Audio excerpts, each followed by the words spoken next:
Welcome to the Unfettered Wealth Podcast with Eric Tashlein from Connecticut Capital. In this podcast, we help business owners and successful professionals plan for better wealth outcomes. Join us for this journey where we explore ways to help you identify better wealth decisions to help you achieve an unfettered life. It's time to ask yourself, what do you want more of? Hello and welcome to Unfettered Wealth with Eric Tashlein. Eric, how are you today? I'm doing well. How you doing? I'm doing fantastic, although there's this music playing in my head that I can't get rid of. What music is that, Eric? Oh, it's dun dun dun dun. I'm really hoping I'm not infringing on any copyright claims or anything with my dun-duns, dun-dun-dun-dun. Anyway, and of course that is some shark type music because today you're talking about Shark Tank and lessons from the Shark Tank, correct? Yeah, no, absolutely. And along the lines of the Jaws music that you were playing, I love watching the show and seeing people sweat and hopefully succeed, which doesn't seem to happen all that often. Yeah. But I just think it's a cool show, and I think it a lot of my clients that own businesses watch it and enjoy it as well. And I think you can learn a lot, when you're running a business from the Shark Tank regulars, right? Those folks. I don't think, honestly, I think if you read the bios on all of them, Barbara Corcoran or Rob Herkovic, or really all of them, Damon John, really none of them were handed a business, right? I mean, these guys just ground it out, made something very worthy in terms of hundreds of millions of dollar net worth businesses over their over a short period of time. Mm-hmm. Yeah, and I mean that speaks volumes, obviously, for any business owner. It's funny because I watch that show, Shark Tank, like my wife would watch, America's Got Talent or, the American Idol or whatever. She cringes at the people that just fail miserably. And that's the same with me on Shark Tank. I see somebody that has their heart and their soul into this product or business that they've brought, and then the sharks just eat them alive. And you're like, oh man, that kind of hurts my heart to see that, somebody who's put some work in and they're told, it's not worth anything, which kind of stinks. Yeah. It's funny, though. You can't even feel bad for those folks that don't succeed with shark investors because if you look at the sales post-show, it's like through the moon, to the moon. Yeah, exactly. So you don't feel too bad, but still. Yeah. So one good example of failing but still doing well is Ring. The fellow who invented it came on, didn't get a deal, and then we all are aware of 2018, Amazon came in, I think appraised the company at over $1 billion, which is awesome. Jeez. Yeah. Can you imagine? No. No, me neither. No, I can't. Wow. It's just crazy. So it's all good. I mean, I love the show for that. You bring on, there's so many great ideas. I love the fact too, it's real life. Eric, and within 10 seconds, whether it's business or sales or if you're dating, I mean, you're going to either be accepted or rejected pretty quickly. And that is to me, that's the truth of that show. Yeah. It's very much like speed dating. I've never done speed dating because, I've been married for a very long time. But I think speed dating was quote unquote invented after I was already married. But it is kind of like that. You've got to quick get in there, give your pitch, and either you are moving on, to the next round, if you will, positively, or you're shown the door. So yeah. So what kind of lessons are we learning?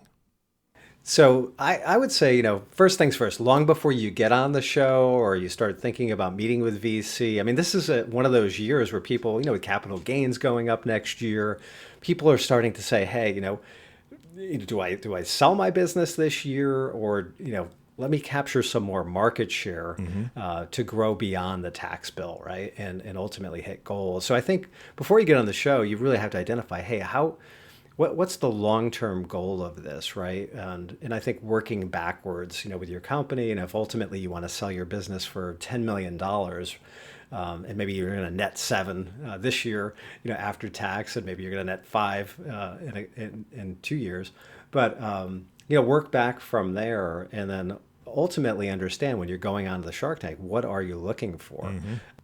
Yeah, I think approaching a venture capitalist would be super nerve-wracking, right? And like you said, he's setting up goals. He's reflecting on those goals. And you better be ready, right? Shark Tank being that example of being eaten alive by the sharks. But if you're going to be approaching venture capitalists, it may be a lot easier than being on a show necessarily, but you still better be ready. So how do you get ready? What do you need to know then? Sure. So I think it's just preparation, right? I mean, you need to know your market, and certainly from a shark standpoint or a VC standpoint, they're going to want to know: is this a $500 million market or is it a $1 million market? And obviously, they're not going to be interested in a small market opportunity. And if you think about Warren Buffett from a market size standpoint, what's Warren look for? I mean, he owns insurance companies and huge market, reoccurring revenue. Risk is spread out with millions of customers, and the market is vast. So I've seen so many Shark Tank deals be killed or crushed just because there's a lack of an overall market. That's one. And then, the other thing as part of that, a subscription, you see tech companies selling for huge multiples. Yeah. And, if you have a subscription business where it's reoccurring revenue versus, products that you do see on Shark Tank that are a one-time sale, I mean, I think that's something else that everybody's looking for as a buyer. They're also certainly looking for, are there sales? Is there growth? And, if there's profits, all the better at this point. Yeah, and I've seen that trend a lot lately with a lot of different products, and some of them don't make sense to me. And I'm speaking specifically what you said with the like a subscription type service. It used to be that you would buy computer software, like photography software or video editing software, for instance, as just things that are on my mind recently. And all of a sudden, I've gone to get some video editing software, which is usually, you purchase it and you use it. Well, all of a sudden, these companies are like, hey, here's our video editing software. You can get this for $19 a month. Wait. Why am I in an installment plan? I just want to buy the software. How much is the software? Just tell me how much the cost of the software is, and I'll pay it. But no, they want that subscription. So I think it's very interesting how things have kind of shifted in the past couple of years. Yeah, no, definitely. And like you said, you see it everywhere. The other thing, too, talk about shifting markets, right? So you'll hear the Shark Tank panel, they'll ask, hey, what happens when Amazon enters your market? Or if I come in, with some other investors, what are you going to do to defeat me? What's your competitive advantage? So you really need to be able to convey that quickly, because definitely the sharks and VC, they're like, is your product cheaper, faster, better by a large degree? And if you can't prove that, then you might not have a business. Yeah. Yeah, and you spoke about defending your company, right? And that's kind of what I'm hearing from you.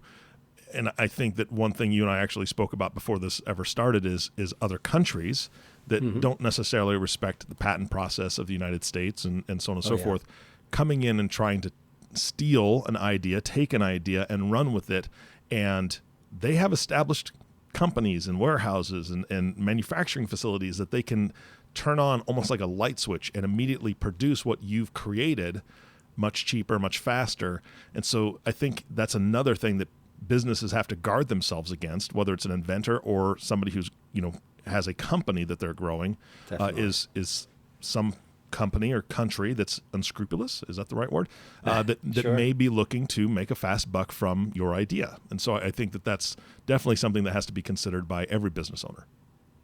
No, definitely. You'll hear Warren Buffett always asking, how big is the moat? And, patents prove uniqueness. And we were talking about that earlier from a small business standpoint. Patents are not cheap, right? So we all have some hurdles if you're a small business and you're starting out. But it's definitely a great hurdle to have to a would-be competitor. And I know Lori Greiner on the show, who's part of the QVC network, she'll say when you put it online, it goes around the world in seconds, and somebody will knock it off without those protections. So absolutely. Yeah. Wow. Yeah. All right. What other lessons do we need to learn from Shark Tank?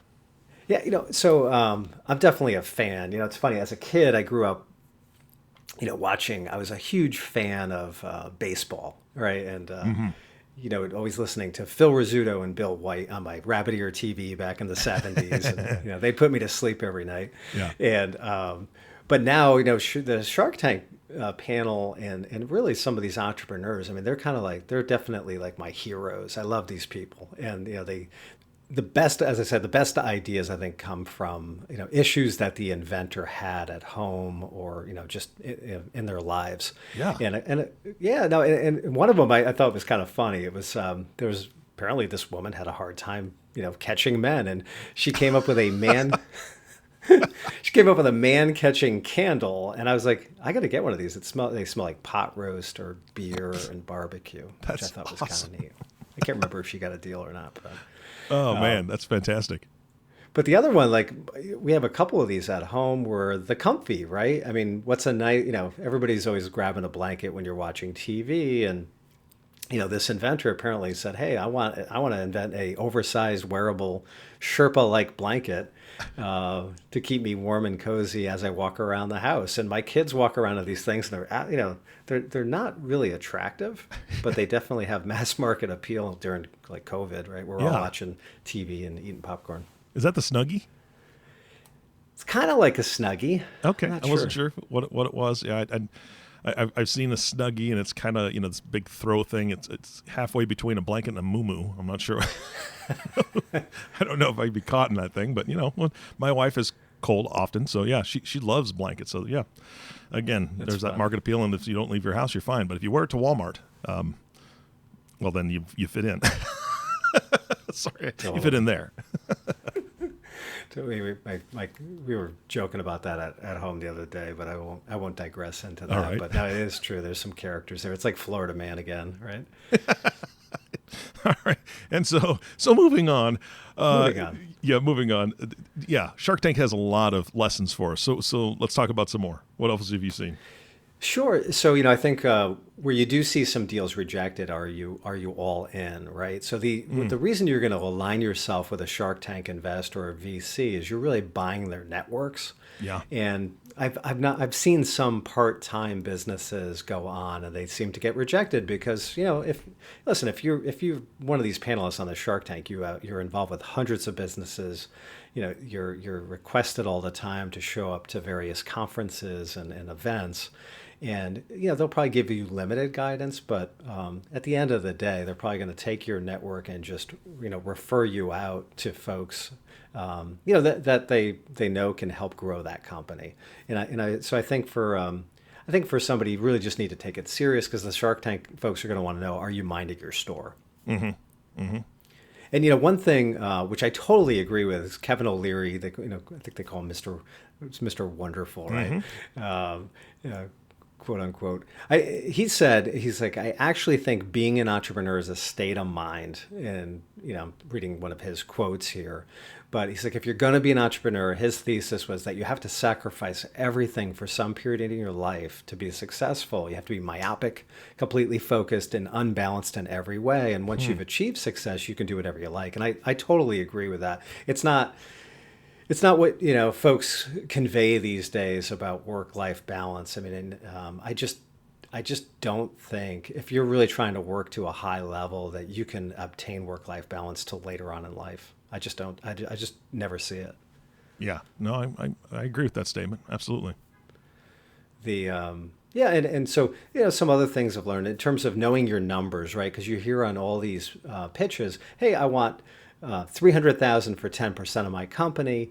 And the sharks, of course, will ask, what are your numbers? What are your sales, and so forth. So you really need to know your company inside and out. And I've seen some cases where somebody values their company at $3 million, and a shark might come in and say, hey, listen, I'll buy your entire company for $1.5 million, and I'll give you a 5% royalty on sales. And in some cases, I mean, the owner might be put off. Wow, I'm losing a lot of revenue here. But if you're a 30-something and you have some other savings, and you're going to net $1 million out of this deal and maybe get $50,000 a year for 10 or 15 years, you might just want to take that deal, right? Maybe you want to go surf for a year and figure out your next business. So I think that really comes down to understanding your company and understanding yourself as well. Yeah, absolutely. And I think that if you believe that this is the only ideal that you'll ever have in your entire life, that's when people get defensive of letting go of any of the control of what that is, which I understand it's your baby, right? But at the same time, if you have that entrepreneur mindset and spirit, you need to know if you're always grinding and thinking about something or something else, you're right. Give up a little bit of that control for future projects that you're going to bring to the table and cash in on what you've created there and keep going. Yeah, and along that line, I mean, so from a financial planning standpoint, that's an area that we'll inject ourselves with clients as they're, if they're looking to sell their business. I mean, you really need to know your number, right? So, is a million enough? It's probably not, but it just depends on where you are in the stage of life. Yeah. Yeah, absolutely. One other thing too that I think sometimes, I mean, people are not natural at, sales is unnatural, I think, for most people, especially many of the contestants that are on those shows. And so, if you're looking to sell a clothing line, you really have to know your audience, right? So Damon John founded FUBU, which is a global successful company in clothing. He started it out of his garage, and you would definitely, if you were up there and you're presenting to this panel, I mean, you'd want to be focused on Damon John, right? Because if he rejects you, there's a very little chance the other sharks are going to come on board and opt in with you. So you really have to know the audience. If it were me, I would be pitching to Damon John and hoping that he comes on board. In an ideal scenario, maybe he gets 2 or 3 other sharks on board, and you just have that panel to work with, right, as part of your board, which would be a home run. Yeah, no kidding. Absolutely.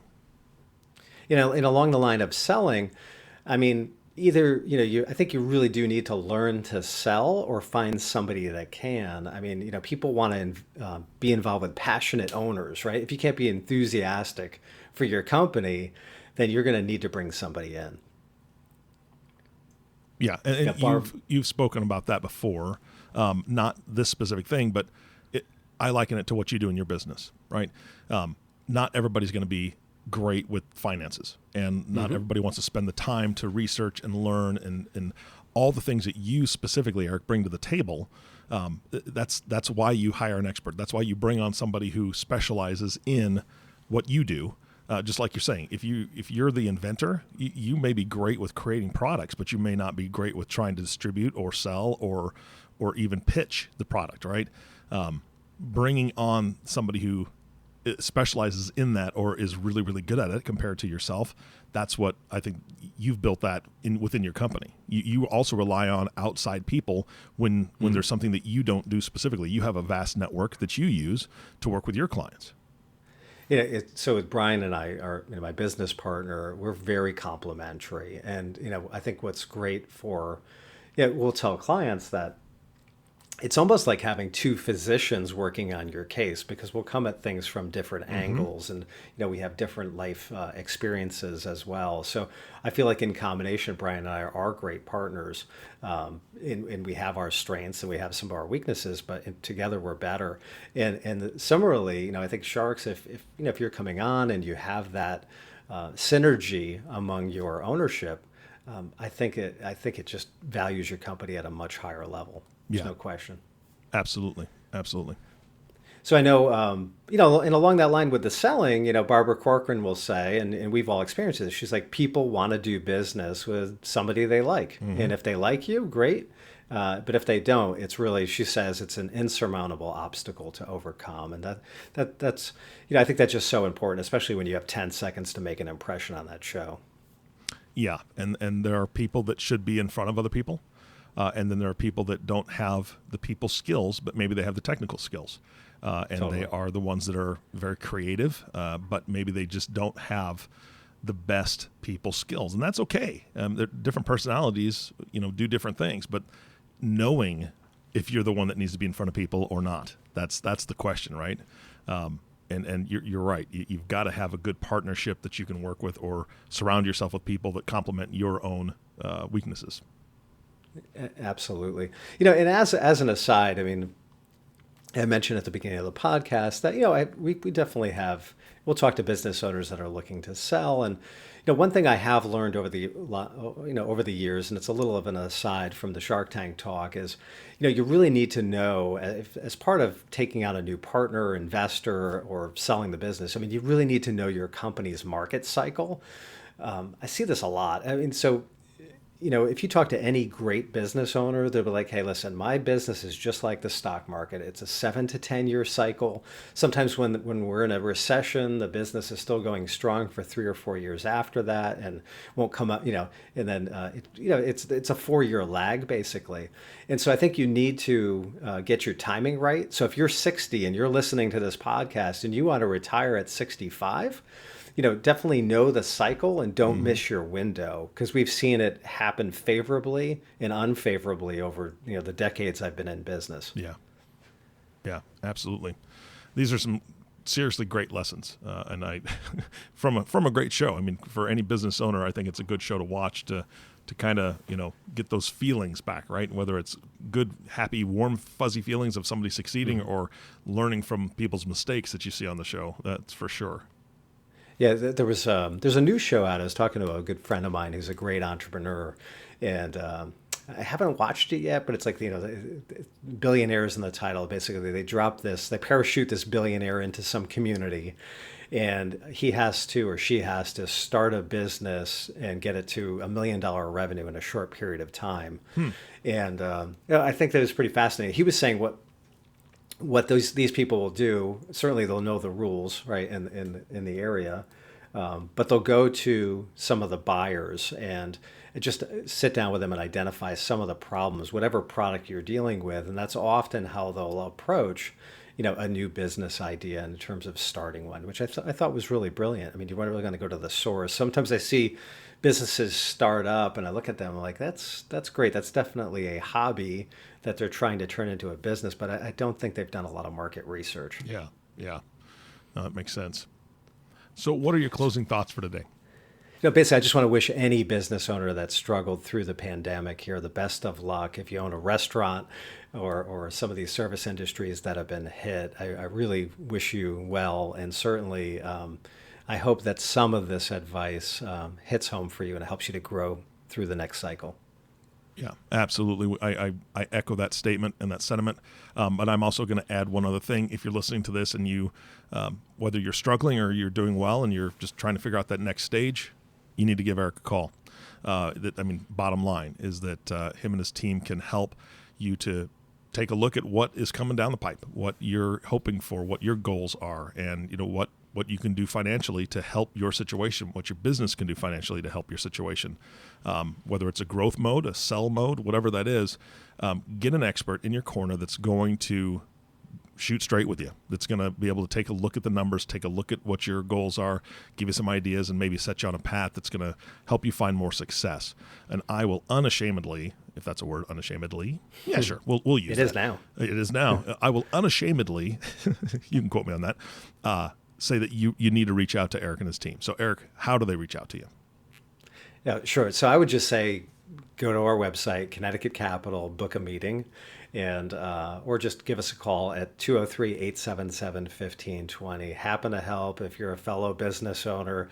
I've met payroll. I feel your pain if you're struggling and if you're succeeding and you're a leader. We are happy to help you talk about that next life that you might be planning for. Yeah, absolutely. Eric, that's fantastic. I love this. This is a great podcast. I love talking about Shark Tank and getting your insights because I just think they're gold. So thank you so much for today. Thanks, Eric. Appreciate it. Absolutely. And our last thank you goes to you, listening audience. Thank you for tuning in and listening to the Unfettered Wealth Podcast with Eric Tashlein.